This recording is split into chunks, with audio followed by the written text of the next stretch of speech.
Hey, everybody. Welcome back to the Blockware Intelligence Podcast. Hope you're all doing well. Before we get into the show, let me tell you a little bit about our sponsor, FTX US. FTX US, one of the largest crypto companies in the United States, is the safest, most regulated way to buy and sell Bitcoin, Ethereum, and other digital assets. You might have heard of FTX from their partnerships with Tom Brady, Steph Curry, or the recent Super Bowl commercial with Larry David. With FTX, you can trade crypto with up to 85% lower fees than top competitors. There are no fixed minimum fees, no ACH transaction fees, and no withdrawal fees. You can also use the FTX app to buy your favorite NFTs with no gas fees, supporting both Ethereum and Solana blockchains. Download the FTX app today in minutes by going to ftx.blockwareintelligence.com to earn free crypto on every trade over $10. Again, that's ftx.blockwareintelligence.com to get started today.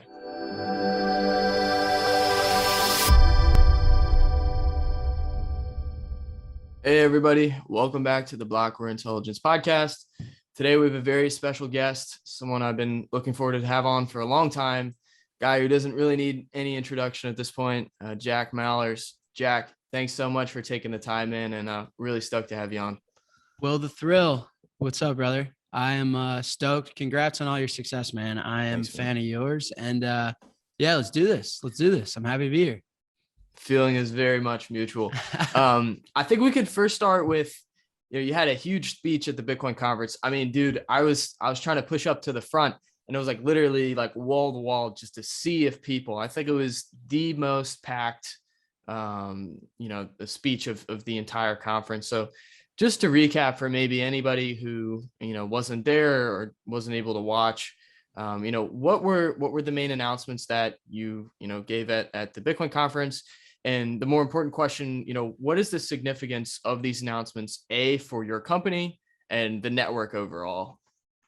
Yeah, the announcements were company Strike, which I founded. We partnered with Shopify officially, NCR, and Blackhawk.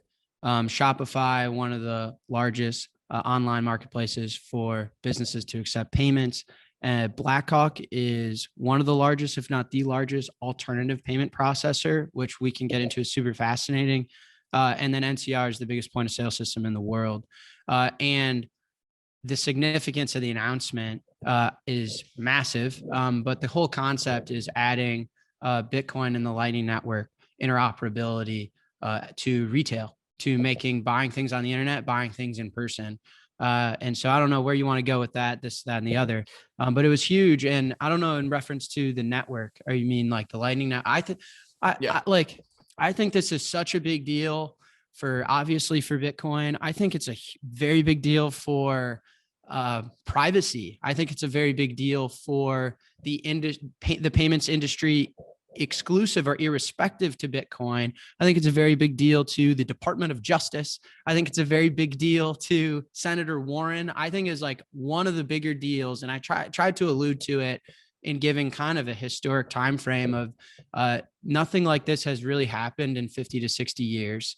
And again, it also, like, to be clear, little to do with Strike. Not that like we developed something that took 60 years, is more to do with Bitcoin. And we're just helping enable acquirers, merchants, and the general commerce landscape to use Bitcoin. So we're playing a very small role, but it is Bitcoin that's bringing about like an extreme amount of innovation in many, many, many, many verticals. This is not just like a Bitcoin thing. Sure. Yeah, most definitely. I think, I think the gravity of the announcement wasn't like fully appreciated by some people, including myself at first, because to be honest, I wasn't familiar with who Blackhawk and NCR are. So I guess one question for you would just be, who are these entities and like why are they so important? I mean, I think some people, to be honest, like there were some like rumors on Twitter of like an Apple Pay integration, which I'm sure that'll come eventually, right? But I think some people weren't familiar with these names. So you mind just like explaining to the audience, like, who are these entities and why are they so important in the payment system? Yeah, actually the Apple thing was hilarious, man. And I haven't told that story yet, but like, so Strike, and then I'll get to the announcement stuff, but I think it's a hilarious story, or not a hilarious story. The hilarious part is there's no story. Strike's been growing a lot. And, years ago, I considered myself just this kid that was hacking in my dad's basement and just trying to do cool shit. And now I have a business and employees and just different responsibilities and growing into, a more mature version of myself. I'm on my own life journey, and then how my company and my work can interface with the rest of the world. And so I was interfacing with these really cool mentors of mine. I've been very fortunate in meeting like really awesome people, and they were bringing about Steve Jobs to me. Like they were like, sometimes when you go on these rants, you remind us of Steve Jobs, and you should look into Steve Jobs. And so I did. Hilariously, I was in LA for Super Bowl week for some meetings, and this is a true story. One of my favorite rappers. I know you're like close enough to my age. Future, the rapper. Yeah, of course. He's in my top 3. Top 3. Yeah. I mean, Future's goated to me. So Free Bang. He's about to drop a new album too. So. Yeah. No, I mean, so all right. So we're speaking the same language. Maybe some of the boomers that I offended during my presentation wouldn't know who Future was, but I'm in LA for the Super Bowl week, and I'm becoming this, like, I'm binging on Steve Jobs. I'm hearing like people I look up to, CEOs of other big public Fortune 500 companies are, really excited to try and mature me into CEO, give me pros and cons, how to deal with some of this stuff. And I'm watching his videos, and I'm in the store and I'm looking at this Apple hat, and it's just such a dope. I'm in LA. I'm like supposed to go shopping. So I'm with my buddies, and I pick up this Apple hat, and in the store comes Future, like one of my favorite rappers. And this is a true story. And he's shooting the shit with me. And he has no idea who I am. I, of course, know who he is. And I asked him, like, are you into Bitcoin? And he's like, I am into Bitcoin. I play dice for Bitcoin. And he invited me to play dice with him. And then I ended up asking him, I was like, yo, should I get this hat? And it was this Apple hat. And he was like, yeah, dude, that's a dope hat. So I buy that hat, and I wear it like every day. It's like my favorite hat. It's a crazy story. My favorite rapper. Turns out he's into Bitcoin. I get like his mafia, whatever the fuck. Like there were like 20 of them. They're all like, they smelled like they just smoked weed. Like, of course, literally it smelled like someone put like a nug of weed like in my nostril. And so one of them got my phone number. I'm texting, we're going to play dice for Bitcoin later. And I got this hat, and I'm wearing this hat. So I go take a picture outside Chase, flipping the Chase ATM off, and I'm just wearing the hat. It had nothing to do with anything. Okay. And so that was the context of why I had the hat on. It was just a really cool hat, and I got it next to my favorite rapper. My favorite rapper told me to buy the hat, so I was wearing the hat. Okay. Then the whole fascination over Steve Jobs, the Think Different commercial really resonated with me. I like love it. And the genius that Steve had and the story behind the Think Different commercial was so powerful. And so I just tweeted it because I find it inspirational. I had no idea that the internet had taken my hat, like just a random hat that I had got, and then taken it as a rumor. And so then I wake up, and a lot of my team is like, the world thinks we're partnering with Apple. And I was like, really? Why? Because I was wearing a hat?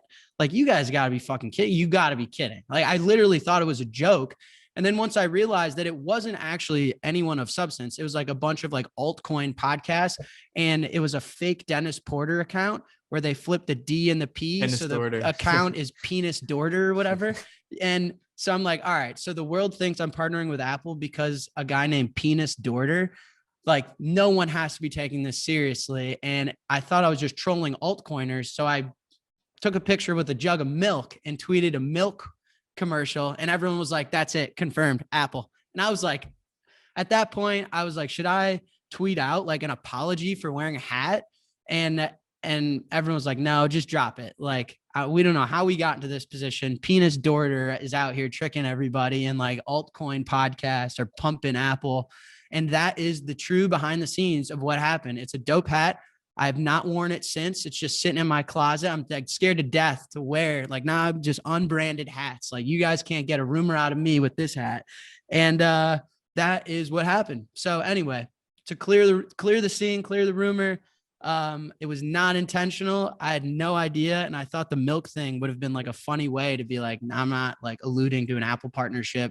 You were just trolling with the milk stuff, but then people. I was trolling, dude. I was just trolling, like, because Steve Jobs he talked about the Got Milk commercial, and I thought it'd be hilarious if I took a picture with like 2% calcium fucking milk. Hey, before you move on, I want to ask you about Future. Did you explain to him like who you are and what Strike is, or you didn't get into any of that? No. We were just both in line at this high-end retail store in LA for Super Bowl week. And he was you like all like out. the streetwear clothes, like that's like your thing, right?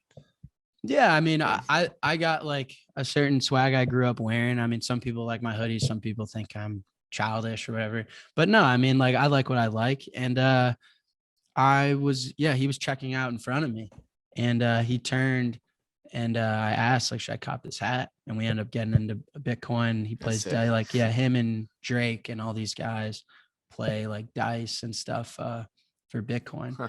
And so anyway, that's the story. Back to probably why people are listening to this podcast in the first place. So the announcement, I think, is way bigger than a partnership with Apple for payments. You know, if Apple were to add, $1 trillion worth of Bitcoin to their balance sheet, I think that would double the market cap of the asset. And that would be a big announcement. But let me explain. When I walk into a Starbucks today, I have 4 options to pay. People don't appreciate that. People think like, oh no, look at all these apps, and there's Cash App and Venmo and Chime and Revolut and all these different ways. And it's like, no, think of it this way. The 4 options are American Express, Visa, MasterCard, Discover. That's it. And whether you're using Apple Pay or Cash App or Chime, like those are interfaces and layers on top of those 4 options. So when you use Apple Pay has not figured out a way to connect to the merchant without one of those 4 options. So my Apple Card is a MasterCard product. My Cash Card is a Visa product, right? Like Strike has an American Express card. And so the innovation and the crazy thing about the announcement is we're adding a 5th option, which hasn't happened in like 50 years. And that is an insane concept to think about. So now when you walk into like a Wendy's, I'm checking the calendar soon, it's going to be American Express, Visa, MasterCard, Discover, Bitcoin's Lightning Network. Wow. That's insane. And that is the level of disruption and innovation and progress that is like that big of a deal. Apple hasn't even been able to do that, right? Apple doesn't actually have a relationship with the merchant. All they're doing is they're saying everyone has one of these, and we can interface one of these with the card networks. And that's the innovation. They brought NFC to swiping a card. So instead of carrying a physical card, you can have the digital card in the Apple Wallet. But they're like the 4 options that my grandfather was using in his coffee shop are the same ones that I'm using today. And partnering with Apple doesn't actually make any progress towards us giving the world a better payment option as a payment network. And that's the crazy thing. And so Blackhawk and NCR, I'll get into that right now. When I founded the business of Strike, the thesis was if Bitcoin was the world's monetary network, was the world's payment network, it's going to dematerialize all the other payment networks that we have, card networks, ACH networks, global networks like Swift, global networks like Western Union will be dematerialized onto this one thing. And if you think of it like that, well, then like you're inferring value transfer. You're inferring that there's a disruptive, innovative thing that's superior, and there's going to be value transfer, which implies there's going to be value capture. So as a business founder, I had to have a thesis on where the value transfer was going and where the opportunities were to capture the value.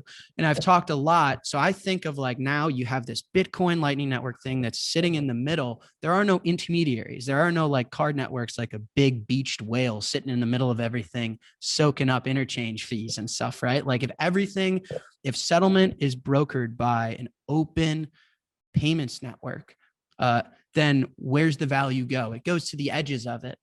right? There's no room in the middle to sit as an intermediary. It goes to the edges. And so on the consumer side, I've always said the best experience, the best brand is going to win, because soon when you walk into a Starbucks, you're not going to have these 4 options. You're going to have the 5th option enables anyone to check you out. So instead of like 12 apps you can use to check out at Starbucks, you'll have 12,000 apps in a year or 2 to check out at Starbucks. And so who's going to be the bigger winners of those 12,000 apps from a very high level to be the best experience, the best brand, right? The best engineers, the best customer support, the one your favorite rapper uses, right? Like the best experience, the best brand, the one with the least amount of bugs, the one with the coolest rewards. Now, the really interesting thing for this podcast to talk about is where's it going to go on the merchant side, on the acquiring side? Where's the value capture opportunity for those receiving the payments? And my thesis was always the relationship with the merchant now has the opportunity to capture the value. Is that now the messaging layer is the settlement layer, which we can get into, but the merchant can settle the payment themselves, because when I say I want to check out at Starbucks and I'm telling Starbucks, hey, I want to pay you money, in that message is actually like a physical bearer instrument that they don't have to call Visa. They don't have to call Bank of America and broker the settlement. They can settle themselves. And so my thesis was we should build an API and we should go empower those that have the relationship with the merchant. And that's what Blackhawk and NCR and Shopify are they have direct relationships with the merchants. Okay. So Blackhawk is super fascinating. Nobody knows who Blackhawk is. Blackhawk is a crazy story, which like really tells the power of what's happening. Blackhawk was founded like 20 years ago, and it's a gift card company. Their thesis was merchants, let's say Target, for example, should not need to use Visa and pay Visa a fee to accept a gift card payment from someone that already put $20 on a Target gift card to spend at Target, right? That the collateral that lives on the Target gift card is already it's already pledged to spend at Target. We don't need to call issuing banks and acquiring banks and card networks to get that money. So we should build the Blackhawk network, which connects the merchant directly to the gift card. And we avoid the card processors and the banks and someone checking out at Target with a Target gift card. And that was called the Blackhawk network. And so they built an outside network that facilitated payments that was lived outside of banks and Visa. Okay. And what they ended up doing, they built a relationship with 40,000 merchants. So they got Target, they got Starbucks, they got Walmart, right? And now they also power the machines where you do like your self checkout, where you go to CVS and you get your Cheetos and your fucking Coke, and then you go like self check yourself out. Like that's them as well. And so I called them and I said, listen, you guys built a business on this concept that there are payments outside of the card networks and stuff, like, and it was just gift cards, but you can actually now settle payments for all the merchant partners that you have over this open payment network, right? And so in the same way that you are settling payments without Visa and stuff, like you can do this now with Bitcoin and Lightning. And so by plugging in with them, and it's the same with that. Actually, sorry, I'm going on such a rant. I'm going to pause. Do you have any questions for me? Because there's something I really want to explain. No, I mean, I do have a question, but I'm going to wait for you to explain, because it's kind of, it's like a kind of an extension of this. I feel like we'll get into a whole nother conversation. So I'll hold off.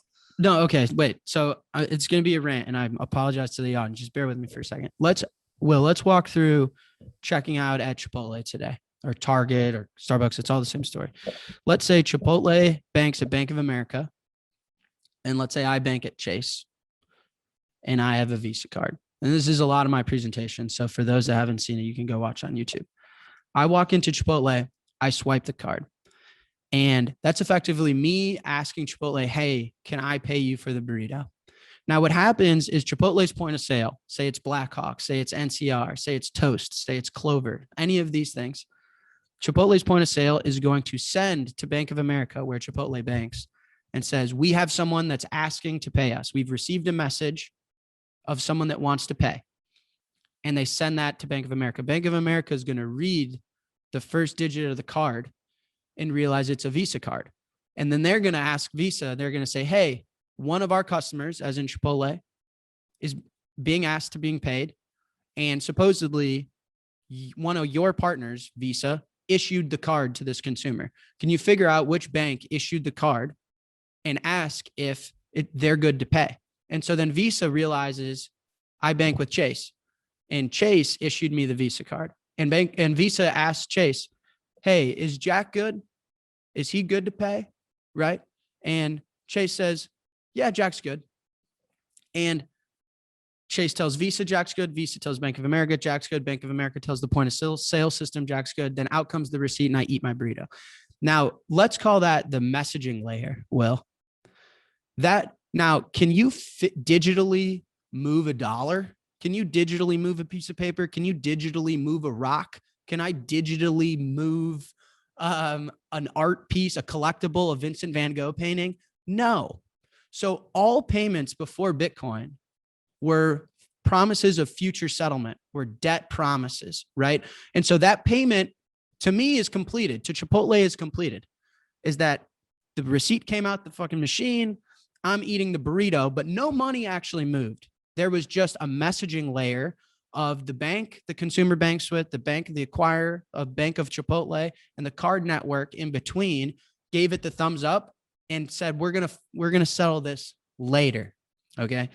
And then the actual settlement later takes 2 to 15 days. And that's where Chipotle ends up getting, if of my $10 burrito, they only get 97% of it. And those guys take the 3% to actually settle the physical value. Okay.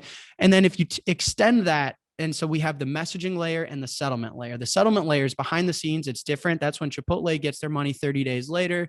They get a lot less of it. Those guys take 3% of it. 3% and that's insane. It's insane. Yeah. But then to think that like all payments are promises of future settlement. They are in principle, they are all debt. If you're moving dollars digitally, no matter what, there is a sense of debt. There's a sense of credit worthiness. You cannot achieve finality digitally with the dollar in real time. Okay. And so Chipotle has to, every time they accept money that isn't cash, they have to infer a sense of debt and credit to the banks and wait for their money to settle and pay whatever they're like, being lobbied to pay, right? Okay, so you have the messaging layer and the settlement layer. Take Western Union. It's the same thing. When I want to move money to El Salvador and I tell Western Union, the dollars aren't actually moving. There's a messaging layer where I ask Western Union, can I move that money? And then the actual settlement layer is their ability to talk with corresponding banks, different MSOs, and then actually credit the money in outside, but the physical dollars aren't actually moving. So there's a messaging layer and a settlement layer. So messaging layer, settlement layer. And the insane thing about Bitcoin is it's the first digital physical instrument ever. And so now in the messaging layer, you can actually embed money and settle at the same time, right?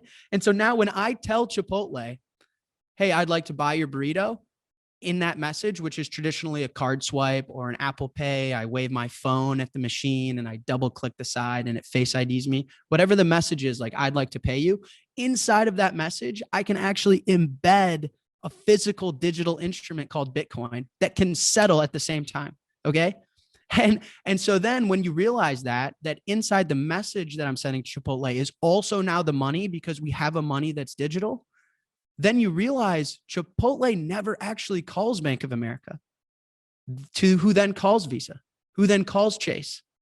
And there is no settlement later. The settlement happened when I sent the message. And so then when you realize that, you realize, who do you want to empower to receive these types of messages, where the messaging layer is the settlement layer? They're one and the same. You want to empower the point of sale systems. NCR's market cap, Will, is $5 billion. Visa's market cap is $550 billion.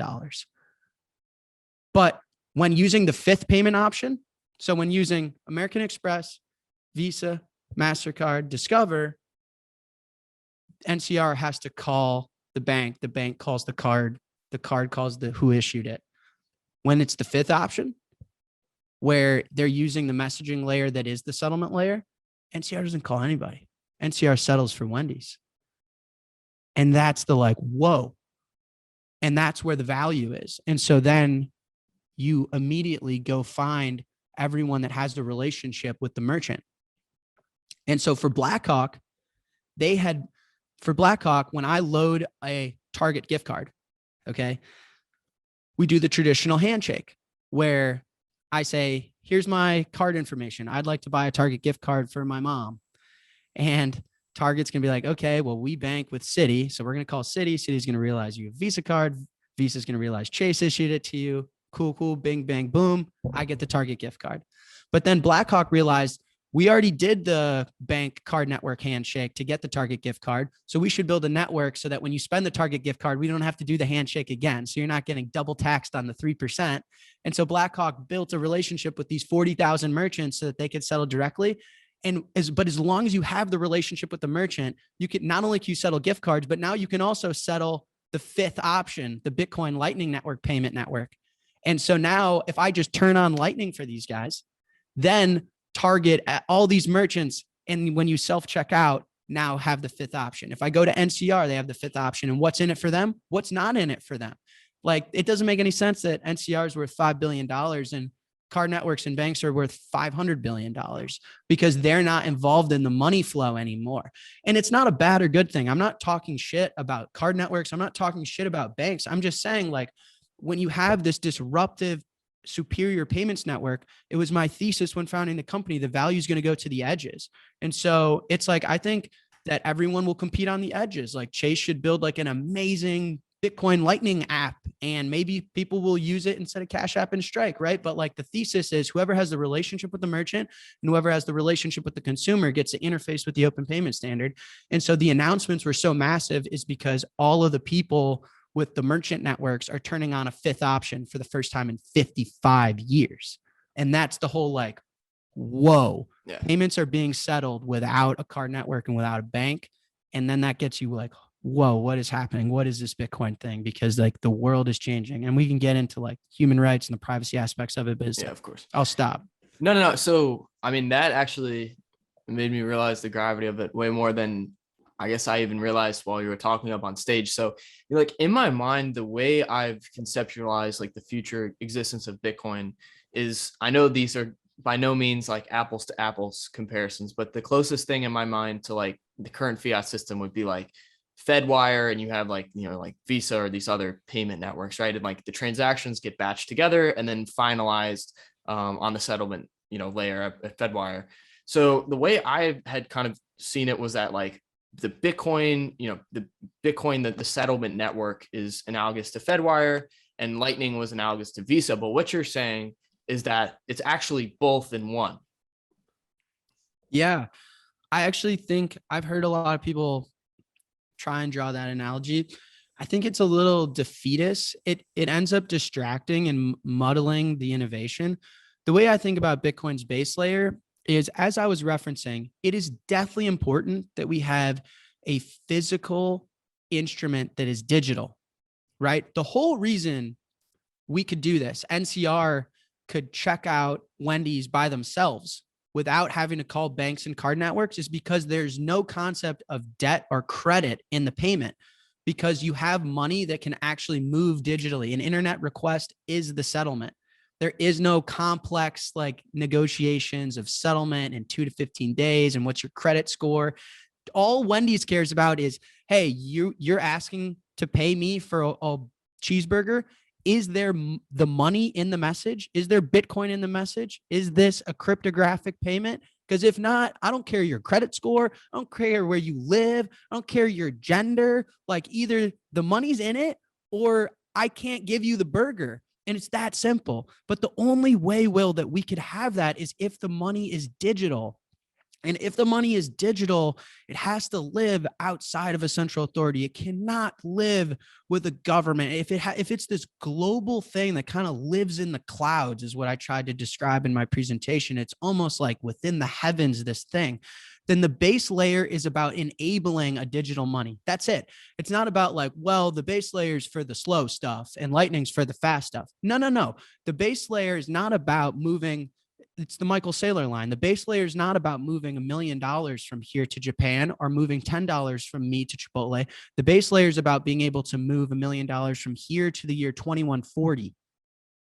The base layer is about building an asset that has sufficient distribution fair distribution, known monetary policy, fixed supply, sufficiently decentralized within a distributed network, extremely good security, and is resilient, censorship resilience, and resilient enough to where anyone can join the network. Anyone can, like, so for people that are like, oh, this altcoin is going to make a better version of the Lightning Network. No, they're not, because there is no other sound, secure, deathly trustworthy digital bear instrument that I can embed in the message to Chipotle.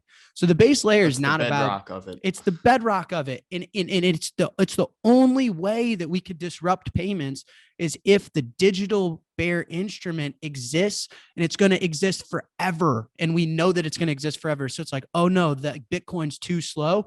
No, you're thinking about it wrong. Bitcoin is going to exist forever.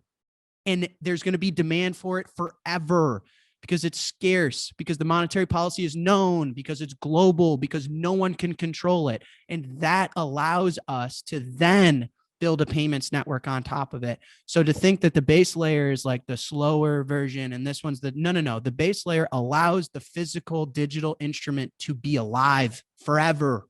And so like Ethereum, all these other altcoins like Dogecoin, like their base layers are not that. It's not like an infinite bedrock, like what Saylor says, like the cyberspace granite that you can build cities on top of. And that's the way to think about the base layers, not moving money from here to Japan or here to Chipotle, but moving $1 million from now to 100 years from now. Sure. And then the Lightning Network just makes the ability to move the physical digital instrument fast and at no cost. And then once you have that, then I can send a message to Wendy's and embed the digital money into it. And it's open for anyone to build on top of. And so like the thesis behind Strike, like why are we auto settling into dollars, is because if I wanted to enable these people to do that, like these people, Whole Foods, Wendy's, Starbucks, is it has to be compliant. It has to be regulated. The accounting practices, like you don't want to have to tell all your shareholders, we're having like a difference in our balance sheet, in our accounting, have to wait for regulatory bodies to figure out how to deal with settling Boltz 11 invoices with public companies. No, just give them the Visa experience, just cheaper, better, faster. Give them the dollars instantly. There's no concept of interchange. Anywhere between Cash App users to Tor users can pay you. And then if you want to use the dollars and buy Bitcoin and add it to your corporate balance sheet, and like a lot of these people are Bitcoiners and they'll get around to it, but that's it. But that's like the whole, I don't know, like it's not Fedwire and Visa. It's like enabling a digital bear instrument to exist so that payments are not debt promises, so that payments are not promises of future settlement, so that when I tell Chipotle I want to pay, I can embed the digital money inside of that message to them. And then whoever's on the receiving end of that, like NCR, can take the digital money, convert it to dollars, and hand it to Chipotle. And they never have to call the banks and the card networks and have this sophisticated like future settlement and debt. And that's when you get like someone in Nigeria can't use certain aspects of my financial system because Chase hasn't deemed them creditworthy enough. And maybe it's not about their actual creditworthiness. Maybe Chase just doesn't have the bandwidth to figure out everyone's creditworthiness in Nigeria. But now that like Chipotle doesn't give a fuck. Like when you want to pay me, if the Bitcoin's in there, I'll give you the burrito. If it's not, I don't fucking care. Like it's not about this complex society of debt. Does that make sense? Yeah, absolutely. Absolutely. And I think like at the end, you also kind of made this indirect point of very similar to like the adoption of the asset class, the payment network, like the game theory of adoption is such that the people who need it most adopt it first. And I think that that's one of the most like beautiful things about Bitcoin adoption. Jack, I want to ask you this. So like, do you know the notional value that the Lightning Network settles every day? I know it's like very difficult, but like, you know, from like approximation, because like I look at, for example, like Lightning Network capacity or channels. Now, obviously, this is just the public, not private, but you know, like the question I'm asking off of this is, A, do you know what that notional value is? But what do you think is holding back more liquidity from coming into Lightning Network? Because obviously that's one of the biggest things that's holding back very large transactions from being able to come to the Lightning Network. So like, what do you think some of the catalysts are, or things that need to occur for that liquidity to grow? Or do you think that's just like naturally occurs as adoption grows? I think it's like just much more logical than people think. But the first point that you kind of alluded to is very important. Trying to like look at public data on Lightning is just very defeatist. Like the network only exists as your point of view, your being a node. So like my point of view of Lightning could be totally different than your node's point of view of Lightning, which infers and implies that there is no like God's gifted statistic of the current state of Lightning. And so for that reason, I don't find it very like attractive. And then also like Cash App just enabled 70 million Americans to be able to use it. I don't know how many nodes they have, but I know it's not 70 million. And so I actually don't know how valuable like node count is. Obviously, I think it's extremely important and valuable that there's non-custodial, custodial, privacy, not privacy, is that anyone could build any experience on top of it. And there's no right or wrong. There's just, in the eye of the beholder, so to speak. So a lot of like the network metrics, I don't really care for. I think what's going to drive adoption, people wanting to use it. Like, it's going to be nuts, bro. In like a month when you walk into Wendy's and there's 10% cash back when you use Strike or Cash App at Wendy's instead of your MasterCard. That's going to be insane. That's the day 100 million people use Lightning, is when you walk into Burger King and you get a free Coke because you're using a Lightning wallet. Yeah, I think one of the other cool things too is also like historically using Bitcoin has been kind of this novel thing, whereas now, when we get to like this threshold of like, kind of crossing the chasm, if you will, of adoption, like where it needs to be at is to the point where, normies don't even know that they're using Bitcoin. And I think that's where this is now kind of evolving to, and that, people aren't going to be thinking actively that, oh, I'm using Bitcoin. I'm just making a transaction, right? It's no longer this like novel thing, and it's just integrated into kind of like people's everyday lives. Yeah. So Strike allows you to make Lightning payments with your dollars and receive Lightning payments as dollars.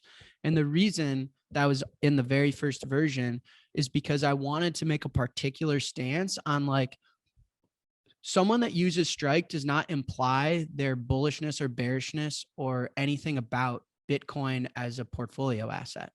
And think about that for a second, because traditionally it is like, if you're spending Bitcoin, you're bearish. If you're not, you're bullish against whatever you're exchanging it with, or you're diehard libertarian, right? Or you're like this diehard privacy advocate, whatever it is. I wanted to build a product for the first time, or maybe it wasn't the first time. People get really upset when like, I don't know where I rank in the order of the product, but I wanted to build where like someone that thinks Bitcoin's going to zero, or someone that thinks Bitcoin's going to $10 million still uses it because they're getting a free Coke at Wendy's by using it. And like, it doesn't matter what you think about Bitcoin, like at the asset and the price and like the on-chain metrics and shit. Shout out Will the Thrill. It just is about like a superior payments network. And so we let you spend dollars over it. And so, yeah, I think that there's like a real division. Like people are like, dude, like, why are you auto converting to dollars? Like, don't auto convert, make Wendy's hodl. It's like, I can't make Wendy's do shit, bro. In fact, if I didn't do the auto conversion, they wouldn't be able to turn it on because it would botch their accounting, like in all their compliance and like diligence and tax reporting. Like, I'm just like building a product that like fits with what they know. And then like, you don't think I'm orange pilling like Wendy's right now? Like, come on, man. Like, everybody knows me. So, but like, I can't force, like, if I give someone Bitcoin at a Christmas party, like, you're going to hold this shit, you're going to like it. And then they're like, yeah, I love it. And then they get home and they sell it. Or I give someone dollars and I'm like, fuck Bitcoin, this is the future. And they're like, yeah. And then they go home, they load it on a Cash App and they buy Bitcoin. So like, people are going to be bullish or bearish. The point is like trying to build an experience that appeals to them for a superior payments network. Because by the way, dude, like, the Department of Justice like has problems with banks actively in like the lack of competition in payments. The fact that banks seem to be artificially, potentially, I'm just citing the news, potentially artificially inflating interchange pricing for merchants. Merchants get really upset. Merchants are like, what's a swipe fee? Like, why do they keep going up? Like, humans doing this can't be inflated. Like, why is that getting more and more expensive? And the Department of Justice, Elizabeth Warren, very upset. They're like, we want more options. We don't want the Amex, the Visa, the MasterCard, the Discover. We want more options. We want entrepreneurs like Jack Dorsey to innovate, because free market and competition suppresses pricing and includes more United States citizens. Like, if Chase doesn't deem like a certain subsector of the United States of America to be credit worthy enough to check out Chipotle, maybe some entrepreneur will build a service that does. And we want more inclusion. We want more innovation. We want more. And so, like, you embedding this payment network into the world is going to suppress pricing. It's going to make services faster. It's going to include more Americans, more people in the world, and it's going to be inherently more innovative. And that's that's amazing. And yeah, to your point, like, it's not about, I think people are going to be using Bitcoin without knowing it, or maybe they really want to know it. So the last thing I'll say is, like, you walk into Wendy's, like, because they're using Strike and they had to KYB with us and all that stuff. That has nothing to do with you. You want to use like a so you want to use Moon, you want to use Note over Tor, you want to use Strike, you want to use Cash App, you use whatever you want. Dude, that is like an amazing world that everyone wants. Everybody, even like the Chases of the world. I don't think Jamie Dimon would sit across from me and say, I want less inclusion. I want everyone thing to be so expensive, where small to medium-sized businesses are put out of business because of interchange. Like, I think over half small to medium-sized businesses, their second biggest cost outside of people is processing fees. And that comes before rent for a lot of businesses. Wow. So anyway, I'll stop. No, that's an incredible statistic. I had no idea it was like that large. Jack, like this year, I mean, this has been one of those years where it seems like, we're 4 months in. It seems like the like second, third order effects of everything that's going on is going to be playing out for like years and years to come. Two of the biggest events that I think kind of like pertain to Bitcoin have been the Canadian trucker situation. I don't know about you. I don't like to get into politics too much, but I will say, you have to look at this objectively, no matter like what side of it you're on, and say, hey, look, people got their bank accounts frozen. They got locked out of their bank accounts without any due process. The second one has been Russia essentially getting locked out of the financial system. With that being said, do you see these catalysts as, I'm assuming the answer is yes, but do you see these catalysts as, a bullish thing for Lightning Network adoption? And then, like, do you have any, I guess, like firsthand accounts of people who have like adopted, the Lightning Network based off of some of these events, or have gotten kind of orange pilled, so to speak, from these areas? Yeah, for sure. I mean, like, the Matt Odell, everything is bullish for Bitcoin. But I think, like, when you analyze why that's true and what that means, is that like the characteristics and properties that Bitcoin embodies is like just a net positive for the planet, man. And like our species, whether it's the government's inflating the money that they require you to use by law, or whether it's the government is seizing assets of truckers, or the government is seizing assets of those that they oppose in war, or whether it's NCR can check out Wendy's without calling the acquiring bank and the card networks, or whether it's someone gets to check out at their favorite fast food spot in a private manner, where they get to live out their privacy aspirations, or like, everything's bullish for Bitcoin, because when you live in a truly open, fair system, like, that's the type of world that we as human beings like embody, in my opinion, which allows us to innovate, compete freely. And so, like, psychoanalyzing these independent events, I think when you zoom out far enough, you realize Bitcoin is a fairly distributed, honest, true, reliable system. And it allows anyone to do anything, which is care to their particular interest. But dude, it's also that people get to like build and innovate things and include people into the financial system that were previously excluded, or suppress pricing, or build new features, crazy experiences. And no, it's all good for Bitcoin. And I try not to. My favorite is when my stepmom's like, why'd the price go down? Why is it going up? It's like, I don't know. Someone was willing to sell more than others were willing to buy, and that's why it went down. And others willing to buy more than people wanted to sell, and that's why I I went should up. start putting Like, that in my newsletter. you know what I mean? It's just like, it is what it is. And everything's good for Bitcoin because it's a truly fair, independent system. And it's very American. It's very pro-human. Yeah, for sure. What do you think? I mean, dude, we're both relatively young. I mean, I think everyone in this industry is relatively young, but you know, we're on the lower end of the spectrum. By talking to I know you talk to a lot of, people who are relatively high up in the, I don't want to say social structure, but in like the financial world. What do you think has been the biggest thing that like holds back the older crowd from understanding like Bitcoin maybe as an asset class, but more importantly as a payment network? Dude, it's going to sound oversimplified. I think it's just education, to be honest. I think it's education. And the thing I will say that I think people don't necessarily appreciate is doing anything significant and amazing in life just takes time. More time than people on Twitter are usually like willing to account for. So like if Apple were to want to buy $1 trillion worth of Bitcoin, let's just say, and I'm looking right in my camera, don't you dare, as in the internet, take that and run with it. That is a baseless claim by me. It has nothing to do with the actual company Apple. Don't you fucking dare. But let's just, like, for hypothetical, that's like a multi-year project, Will. But that would be an amazing advancement for the world for so many reasons, but it just takes a second. So the fact that Apple, for example, doesn't own $1 trillion worth of Bitcoin does not mean they don't understand it. They could very well be working on it. And the same thing for like the NCR group that I initially, got in contact with. Like, they understand Lightning tremendously well. Like, there's a fast food chain that reached out to NCR after, like, by the way, the partners I announced on stage, I have more than like 200% more that I just couldn't announce yet. But like, everyone gets it. Everyone gets it.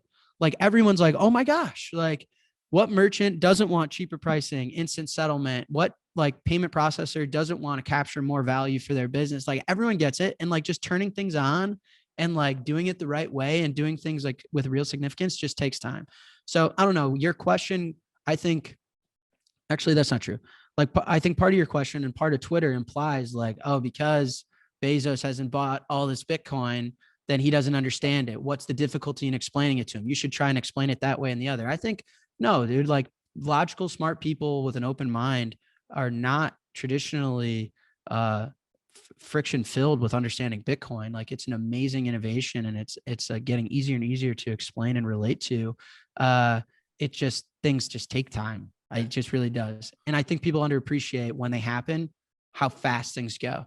Because today we can go from like, man, like institution adoption, that was FUD, that was like hype marketing train. Then tomorrow Apple adopts it and Amazon adopts it, and we just expedited humanity by like 10 to 20 years. Like that. Yeah. So like, I don't know. That's my thoughts. No, that makes sense. I think some of it's just liquidity too, right? Like, if Apple steps in the market, they're going to just drive up the price like 30% if they take like 1% of their balance sheet.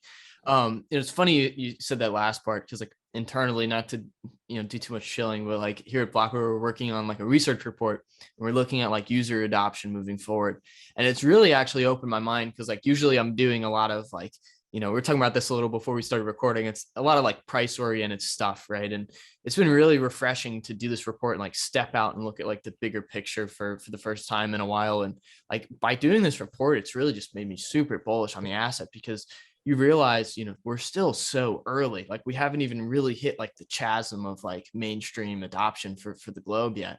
And, again, as you just said, when it happens, it's going to happen quickly. So Jack, I want to like pivot the conversation a little bit to you personally. I want to first ask you, so like, I've talked to a lot of people on this show. One of the people that stood out, and I'm sure this is for anybody who's talked to him, is Michael Saylor, right? I mean, when you talk to that guy, like, his mental intensity is just like off the charts. And, you could tell like every brain cell in his mind is just fully wired in on the conversation, and obviously Bitcoin in general.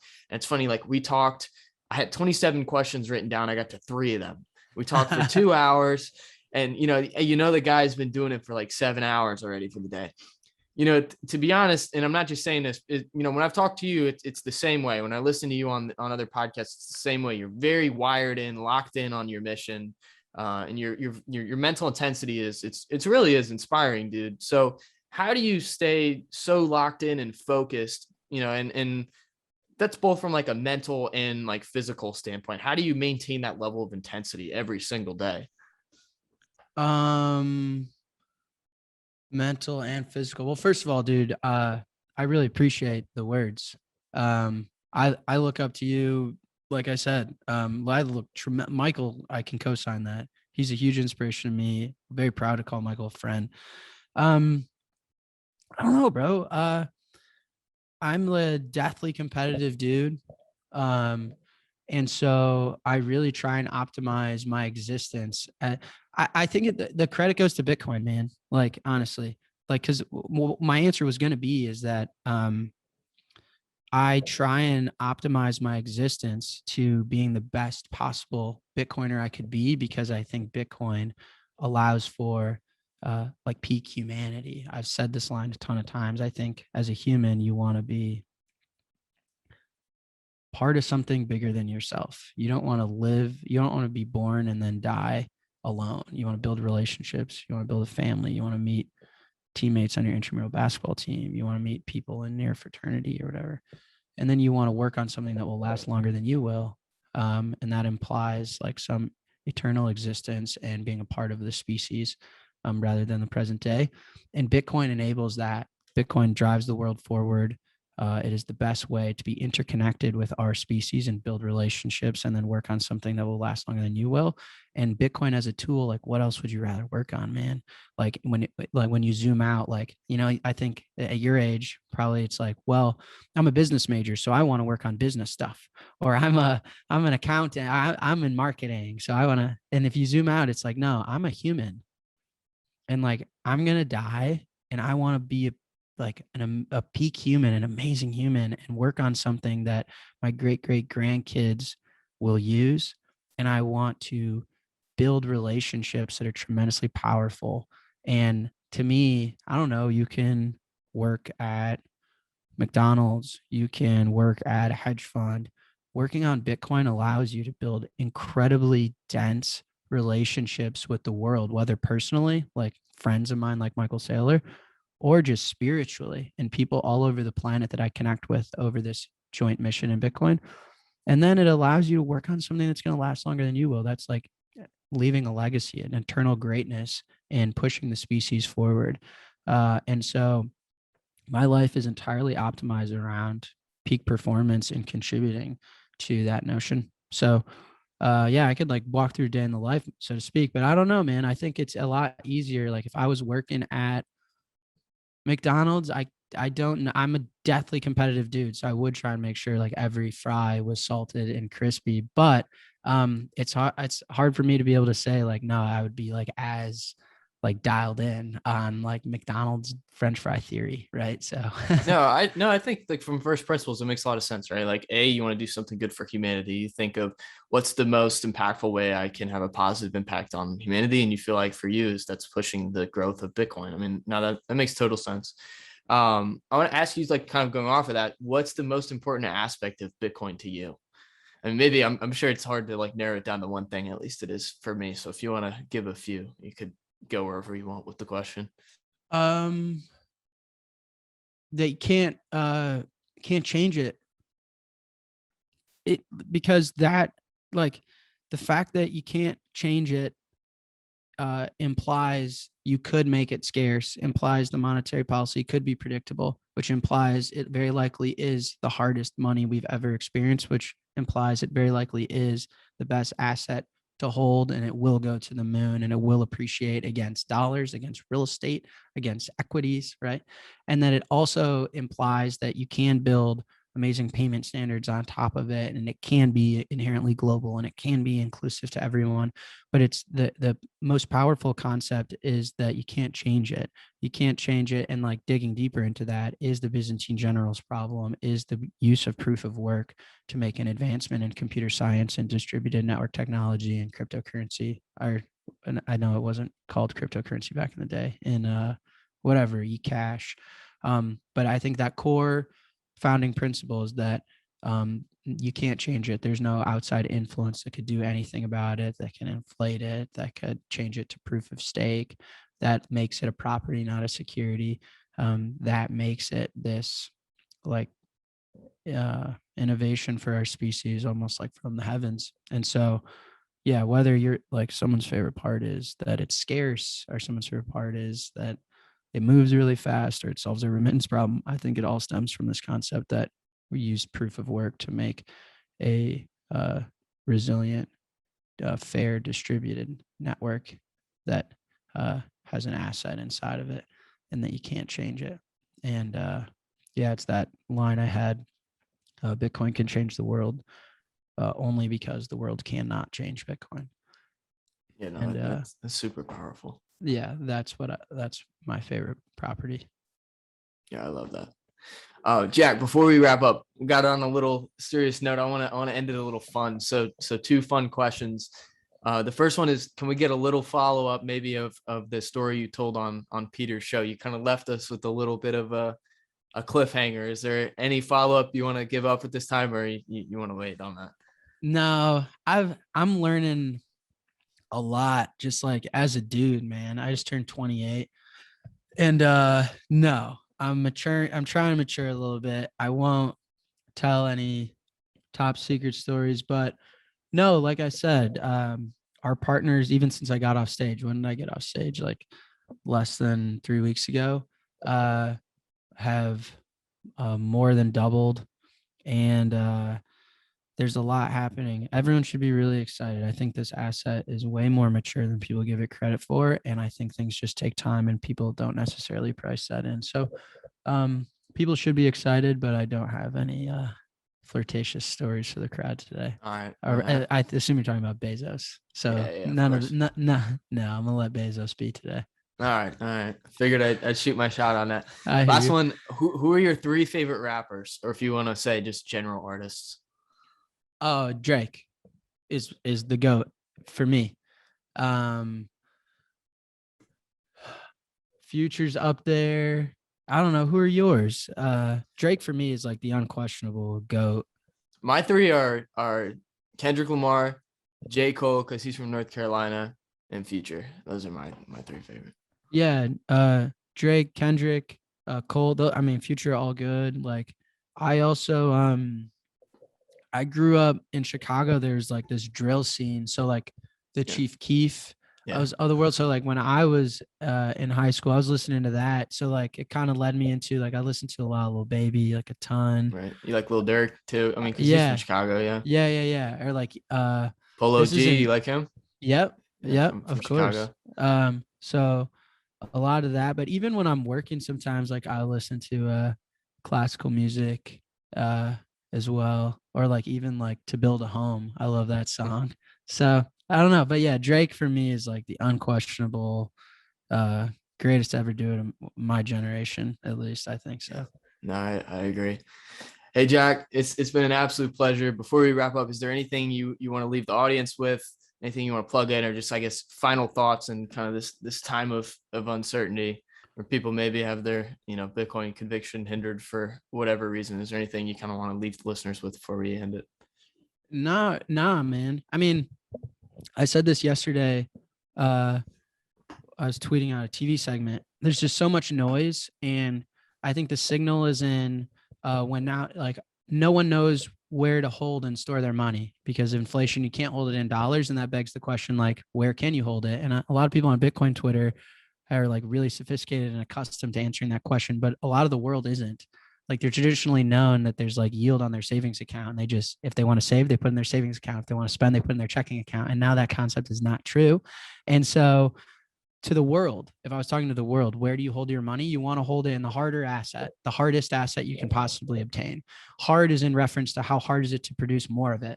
So how hard is it to produce more dollars? Not very hard. How hard is it to produce luxury real estate? A little harder, but not impossible. How hard is it to produce Apple stock? Like, probably harder than dollars, but like not impossible. How hard is it to produce more Bitcoin? It's the only asset in the history of the universe where it is impossible. And so you want to hold the hardest thing, and it's actually the most accessible hard asset that you could possibly hold. It's not necessarily easy for anyone to obtain luxury real estate and its hardness. It is very easy for someone to buy a few sats. And so I would say you want to save and store your money in the harder assets, and Bitcoin is the hardest factually of all time. And then you want to spend over the best payments network, the one that's cheaper, faster, more inclusive, open, global, doesn't require the concept of debt and credit, and a messaging layer with a separate settlement layer that only legacy financial institutions can be involved in. And so the mission is to hold and save in the hardest asset and continue to try and embed the best network into the world to live like a more cheaper, faster, prosperous, inclusive, innovative life. So that's it, man. And I guess also, I just appreciate the community, dude. Like, just a kid in his room hacking on stuff, and it is not lost on me the support I get from the world, and I just deeply appreciate it. Like, help me like be the man I am today, and I'm very confident will play a huge role in the man I'll be tomorrow. You know what I mean? So whenever I have a chance to talk to the community, I just like want people to know I love being a part of Bitcoin. I'm humbled just to be like around and working on this thing with you guys. So Absolutely. Jack, thanks so much for the time, man. We'll have to get you on maybe in, towards the back half of the year or something. You got it, dude. Anytime you want, man. All right. Take it easy, brother. Cheers.